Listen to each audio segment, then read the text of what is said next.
Guys, welcome dito sa The Sun Tarot. Ang reading nito ay 4 collective for anyone who can resonate. Sa reading nito, this is a general and a collective reading. Your energy at this time.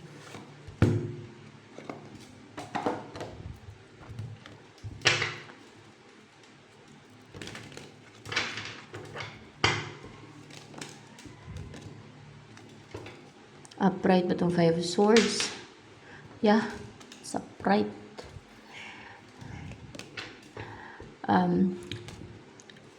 What's the 5 of Swords sa energy mo? Oh my gosh.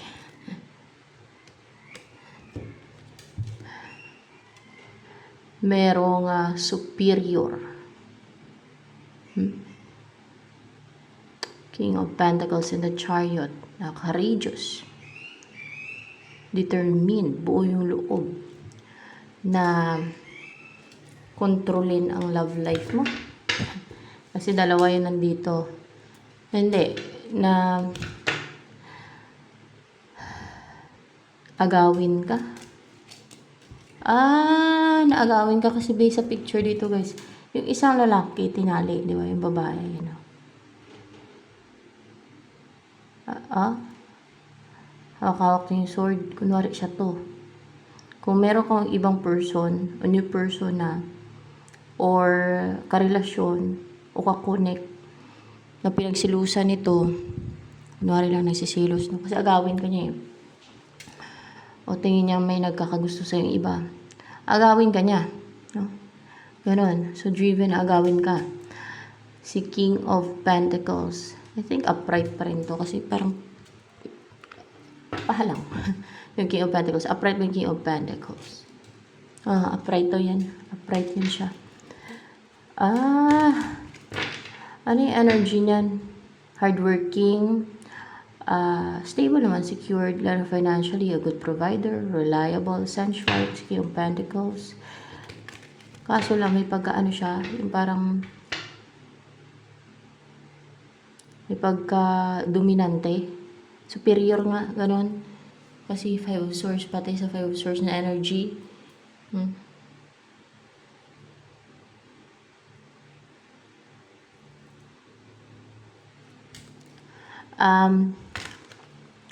Ano yung intention sa'yo ni King of Pentacles na yan o Chariot? Sa ano may yung ano yan, yung in-embody energy. Ang paghiwalayin kayo ng person mo. Kung may person ka na ngayon. Hindi.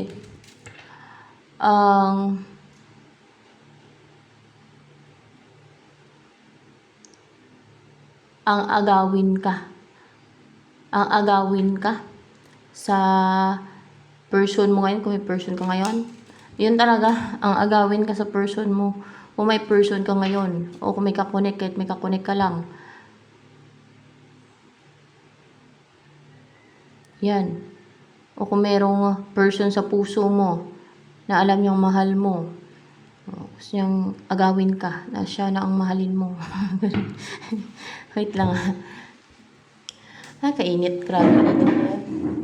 Nagtitipid lang kasi ako. Kaya ayoko mag-aircon. Umalang printing. Wait lang, guys.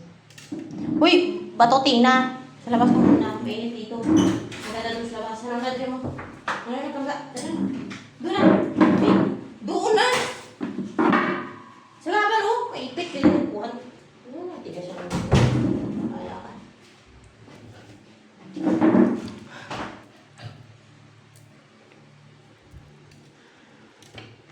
Na swertihin siyang maagaw ka. Ayun o. Napapanig sa kanya yung luck. Yung swertihin maagaw ka. Gawin ganyan. Determinado pa naman. Diyos mio. Ano ba? Ang ini-embody mong energy ngayon. Ano naman ang ini-embody mong energy? Ay!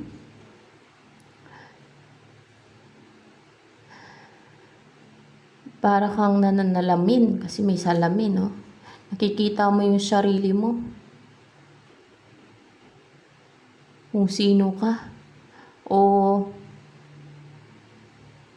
nag-visualize siguro ng person na Mirror mo? Nag-visualize ka ngayon ng person, or maybe lately or ngayon, ng person na mirror mo. Na nasisense mo, na-feel mo na may mga similarities kayong dalawa. Ganon.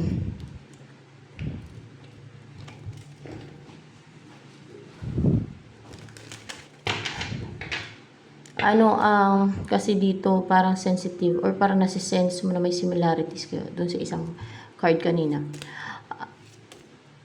O kahit tingin mo lang, no? O nararamdaman mo may similarities kayo, o iniisip mo may mga similarities kayo, ganon. Ano pa ang energy mo ngayon? Ito wala reversal to.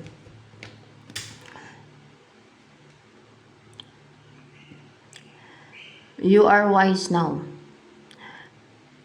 Alam mo yung tama sa mali. Alam mo yung makabubuti sa'yo sa hindi. May natutunan ka na. Alam mo yung kung ano yung best way, no? Para masolusyonan yung problem. Ano yun? Parang natuto ka sa mga experiences mo sa buhay. Ganun ba yun? Oo, natuto ka sa mga experiences mo sa buhay. Ayan. Parang nakagain ka ng wisdom ba? Naka-acquire ka ng wisdom. Ayan. Ano pa? May mga na-acquire kang wisdom.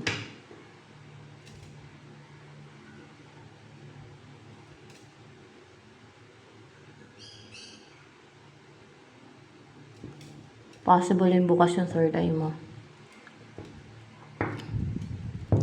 Wait lang.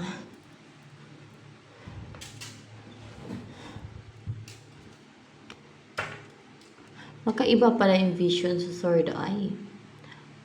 Iba yun. Ano yung feeling sa'yo ni... Ano ba yung main energy niya? King of Pentacles. King of Pentacles sa energy niyan. No? Akala ko the Chariot or King of Pentacles, either mo dyan kung saan. Pero King of Pentacles, yan ang kanyang main energy dyan. Ano yung feeling sa'yo ni King of Pentacles ngayon? The World.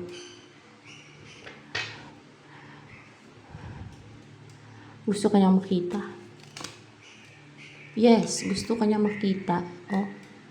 Magkaroon ng equal give and take sa inyo. Gusto ka niyang makita. Ito, clarification na naman eh. At mag-invest sa'yo.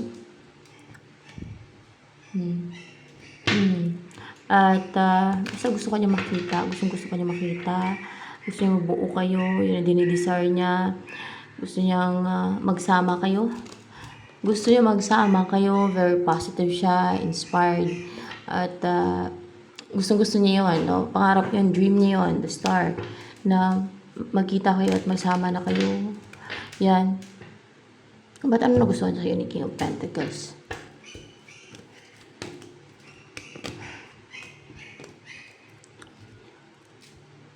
Yun. Kasi may chemistry kayo. Kasi yun, no? Parang sa Two of Cups ba? No? May chemistry kayong dalawa. At there's balance, no? And ikaw talagang gusto niya maka-unite pagka ganyan.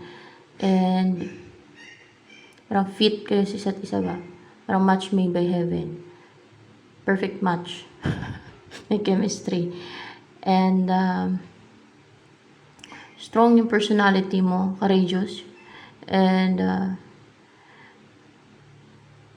you speak the truth, you tell the truth, or you share the truth. Kasi sumisimbolo ng truth to you, and courage. Freedom, or maybe you offer freedom also. Na ma-set free yung iba sa lies and manipulation ng ibang tao. Pwedeng gano'n, no?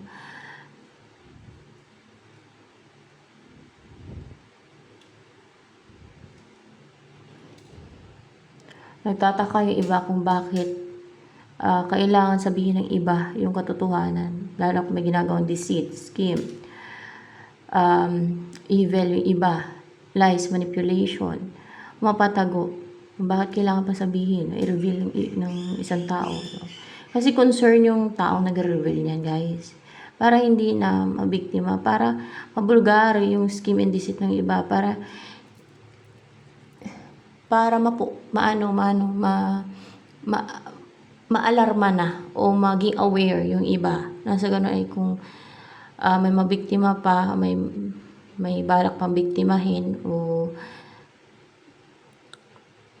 balak na mauto. Ay, hindi na mauto, hindi na niya mabiktima. Ganon. Hindi na maging unaware yung iba sa pinagagawa nilang deceit and scheme and manipulation or lies. Diba? Mga pahay na ginagawa nila. Yun ang purpose nun. Buti nga't nare-reveal eh. Kagaya nito. Kagaya mo, mukhang may nare-reveal kang katotohanan. Kailangan yun, no? Kailangan talaga yun para matulungan mo yung mga unaware, yung mga hindi nila alam na ganun palang ginagawa ng tao na yun. Para hindi na sila biktima, hindi sila mauto. Para magkaroon ng awareness. Ganun yun, guys. So, yan. So, ano pa? Ano nagustuhan sa'yo ni King of Pentacles? Bakit? Gusto ka niya makita. Gusto niya magsama kayo. Kasi, parang immature ka. Parang immature ka. Kasi ano pwede na din yun. Parang immature ka. Ulitin ko nga. Oo daw. Parang immature ka. Yan ang gusto niya sa'yo. Ano, parang bata isip? Tingnan natin. Kasi immature eh. Upright ba to? Parang kang bata isip. Immature nga na parang bata isip pa. Yan ang nagustuhan niya sa'yo. Bakit? Nakakatuwa daw. Nakakatuwa? Nakakatuwa daw. Lalo kung mga tuta, no? Tuta. Nakakatuwa. Nakakita na ako sa mga tuta. Para mga bata. Pero, si person mo, ayan, natutuwa sa'yo. Kasi parang ang bata, immature. Ganon. Ano yun, natatawa siya sa'yo? Tuwing nakikita ka niya na parang bata ka, parang bata isip. Pero, natatawa siya sa'yo. Tuwing nakikita ka niya na parang bata isip. Immature. Ganon. Sa isip-isip niya, siguro immature talaga to. Ganon ba yun? Ganon yun sa isip-isip niya. Immature talaga to. Ganyan siya. Immature ka daw.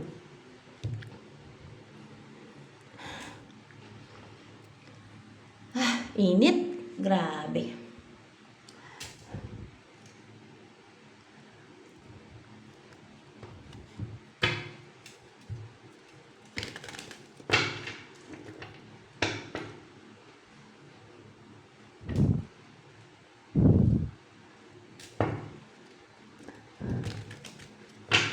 Ano naman ang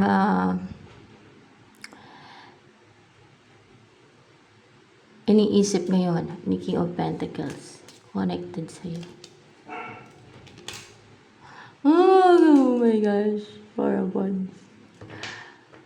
Magsama na kayo, magkaroon ng stability sa inyo, maging reality, maging realidad na magsama na kayo sa isang bahay, sa isang tahanan. Ayan, no? Nabubuo na kayo ng pamilya, of course. Pamilya? Ng pamilya. Yun ang minamanifest niya, clarified by High Priestess. Oh my gosh. Okay? Alright. Alright. Message for you. Ay, teka, tanong nga kung sino yung nag-guide pa rin dito. Jesus Christ pa rin po ba? Nag-guide dito ngayon. Si Jesus Christ. Jesus Christ, ano po message mo? Sa viewer. Sa viewer. Dito po, sa naradingan. Using this deck, no? Mamaya using Yung isang deck. Your wish is granted. What you've asked for is coming true. O may winish ka naman na grant, no? Siguro tungkol dito sa iyong love life. Connected sa love life mo. Baka may winish ka na magkatuluyan na kayo ng person mo, maging peaceful yung buhay mo, kasama itong person mo, na magkaroon ng stability sa inyo, mga ganun ba? Wala nga. Tig-init kasi ngayon eh. Nawala. Ayun. Sa laga ko. Tig-init talaga. Hindi ka sana kabili ng sibin, oy. Sarado palagi dun sa tindahan ng sibin. Sibin.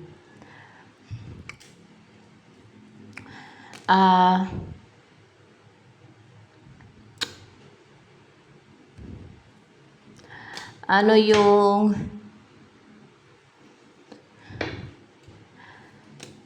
message mo for Jesus Christ dito sa naradingan?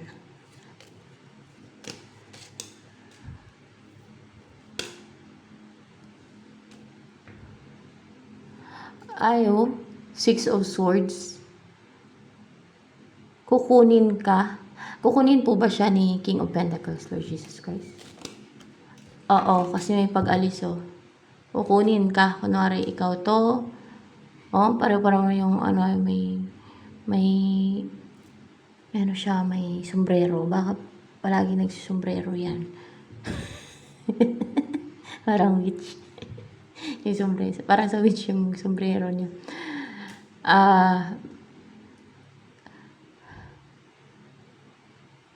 Kaya ay nag-hoodie.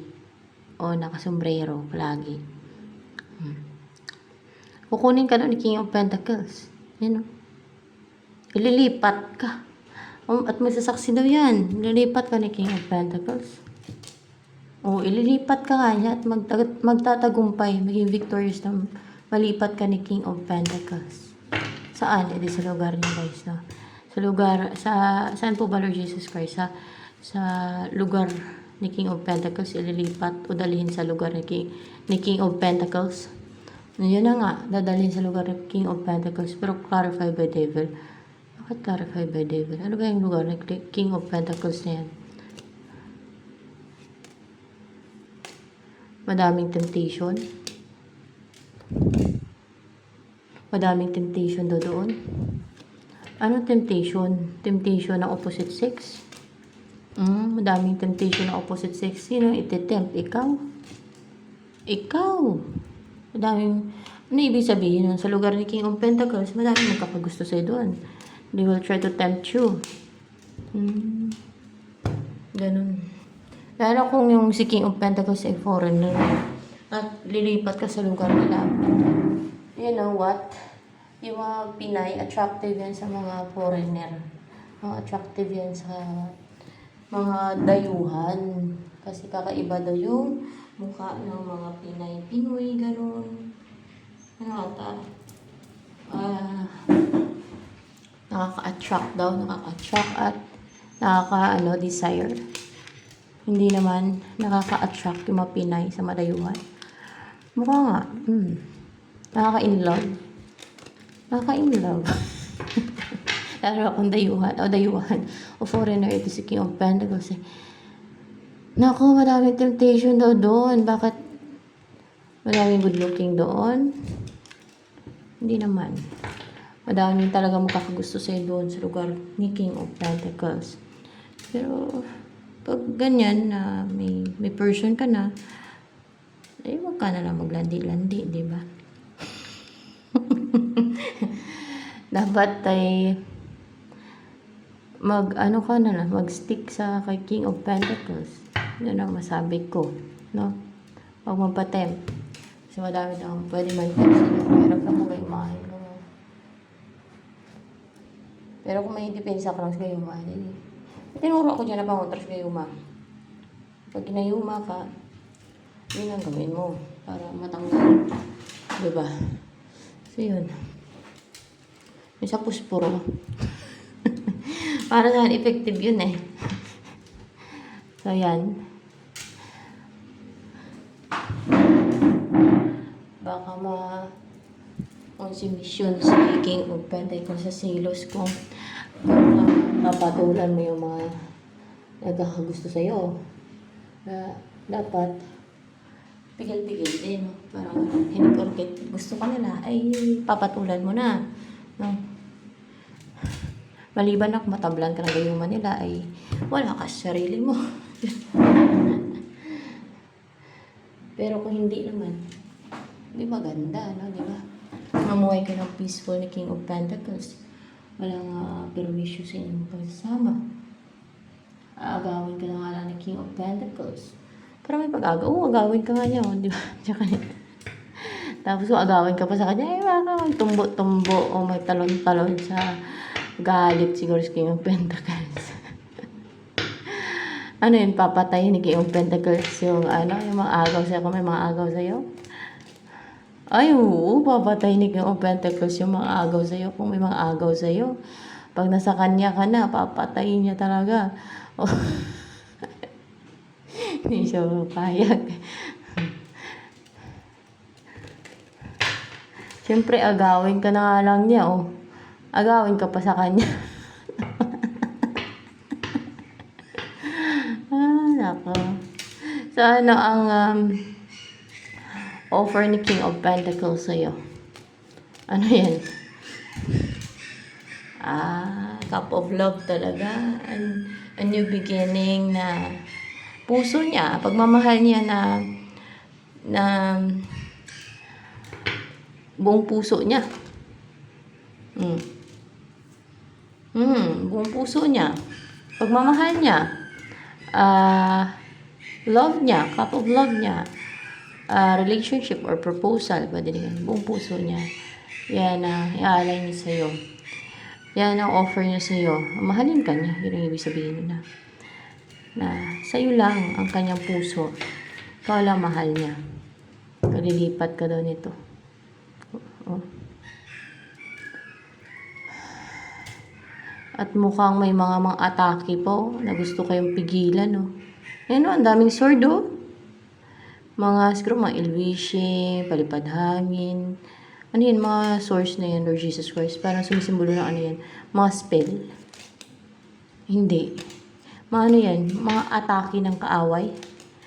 Mga atake daw. Anong klase ng atake po kaya yan? Ill wishing?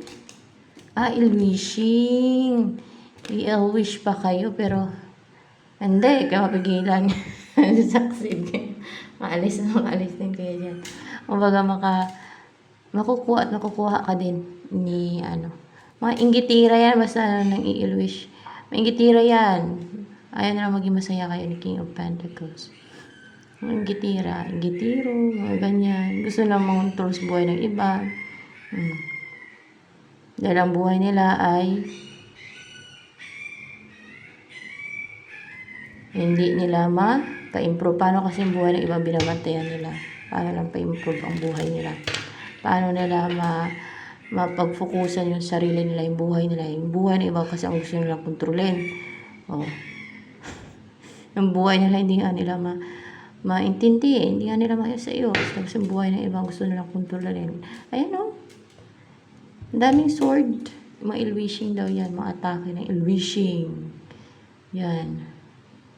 Ill wishing. Daming sword. Diba? Daming salbaya. Madami ang gusto mong control sa buhay ng iba. Ang dami daw. Sige pang atake ng mga ill wishing. Sas, yun pa rin, clarify the Eight of Swords. Wishing. Nag-wish nila. Sa akin ba, Lord Jesus Christ, pag i-wish nila ako, mangyari ba sa akin? Mangyari daw sa akin. I-wishing.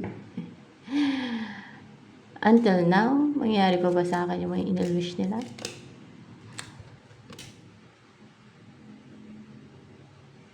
Mukhang hindi na. Protect me na hindi mangyari sa akin yung wish niya. Hindi. Kasi isa yan sa scheme and deceit na lagi yun sa akin. Ay. Ang atake na ng iba eh. Ay, naka.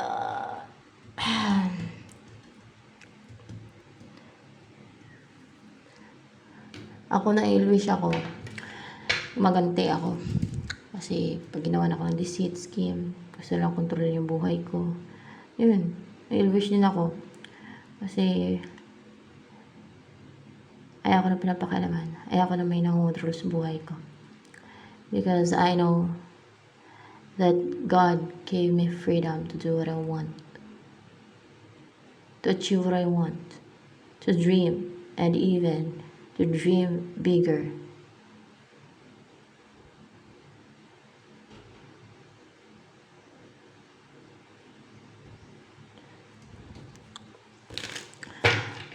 So ano pa? Ang next na mangyari sa inyo. Ni King of Pentacles. Upright but on the sun.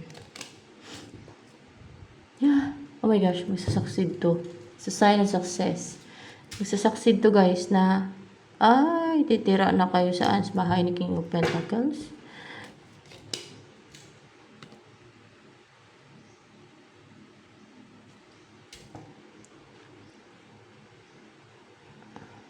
Sa bahay ninyo ni King of Pentacles. Hindi. Na magsasucceed na mapangasawa ka na ni King of Pentacles. Ayun, magsasucceed na mapangasawa ka na ni King of Pentacles. Yun ang ibig sabihin nito. Yan, magsasucceed na maging asawa ka na ni King of Pentacles. So, ayan, ito na lamang for collective reading, guys.